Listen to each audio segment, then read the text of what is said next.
అసలు సీఎం అనుకుంటున్నావా, బీది రౌడీ అనుకుంటున్నావా?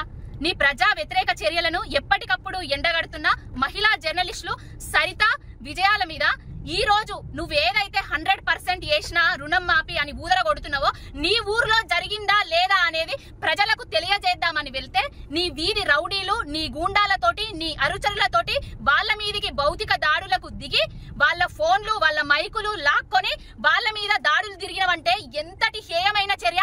అంటే ప్రశ్నించే గొంతునన్నో ప్రజా పరిపాలన అన్నో ప్రశ్నిస్తే తట్టుకోలేకుండా ఉండి నీ అనుచరులతోటి నీ గూండాలతోటి దాడులు చేపిస్తున్నావు. ఎవరైనా ప్రశ్నిస్తే వాళ్ళ మీద కేసులు చేస్తున్నావు. అసలు ఇది తెలంగాణ అనుకుంటున్నావా, నీ అయ్య జాగిర్ అనుకుంటున్నావా, ఏమనుకుంటున్నావా? అసలు పాకిస్తాన్ లో ఉన్నదా ఏమన్నా? కొండారెడ్డి పల్లె తెలంగాణలో ఉన్నది కదా. ప్రశ్నించే హక్కు ప్రతి ఒక్కరికి ఉంటది కదా. ప్రశ్నిస్తే ఎందుకు తట్టుకోలేకపోతున్నావు? ఎక్కడున్నారయ్యా జర్నలిస్టు సంఘాలు?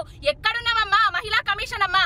మొన్నేదో కేటీఆర్ గారు అంటే ఉలిక్కిపడి సుమోటో కేసు బుక్ చేసినావు కదా. మరి ఇప్పుడు మహిళా జర్నలిస్టుల మీద అఘాయిత్యాలు కనబడతలేవా? వాళ్ళను బెదిరిస్తే ఊరుకుంటావా? దేనికి భయపడేది లేదు. నీ పిట్ట బెదిరి